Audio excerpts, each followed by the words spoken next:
دوستو، ہر چیز کا ایک وقت ہے۔ ہر کام جو آسمان کے نیچے ہوتا ہے ایک وقت ہے۔ پیدا ہونے کا ایک وقت ہے اور مر جانے کا ایک وقت ہے۔ درخت لگانے کا ایک وقت ہے اور لگے ہوئے کو اکھاڑنے کا ایک وقت ہے۔ مار ڈالنے کا ایک وقت ہے، شفا دینے کا ایک وقت ہے، ڈھا دینے کا ایک وقت ہے، تعمیر کرنے کا ایک وقت ہے۔ ڈھا دینے کا دوستو، پہلے آپ تعمیر ہوئے تھے، اب ڈھا دینے کا یہ کہ جب قیامت آئے گی تو سب ڈھائے جائیں گے۔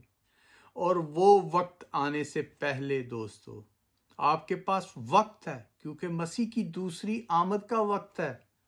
آپ اسے قبول کریں گے تو ہمیشہ کی زندگی پائیں گے، اگر قبول نہیں کریں گے، اس کا وقت آ گیا تو سب چیزیں ختم ہو جائیں گی، کیونکہ اس کا وقت آ جائے گا۔ تو وہ وقت آنے سے پہلے دوستو مسیح کو قبول کریں۔ جو مسیح کو قبول کریں گے وہ ہمیشہ کی زندگی پائیں گے۔ جو نہیں قبول کریں گے، وقت آ جائے گا، پھر ڈیڈ لائن ہوگی، ریڈ لائن، اس میں کوئی بھی حاصل نہیں کر سکے گا، صرف انصاف ہوگا۔ ایک طرف ہمیشہ کی زندگی اور زندگی کا تاج اور پیراڈائز کی نیشنلٹی، اور دوسری طرف گندک کی وہ کھولتی آگ جو آپ کی باڈی کو، میری باڈی کو، جو بھی گناہ گار ہوگا، جو بھی جہان میں، اس کو جلاتی رہے گی، دردیں پیڑے دے گی، مرنے نہیں دے گی، دردیں پیڑے دے گی ابد تک۔ پریز دی لارڈ۔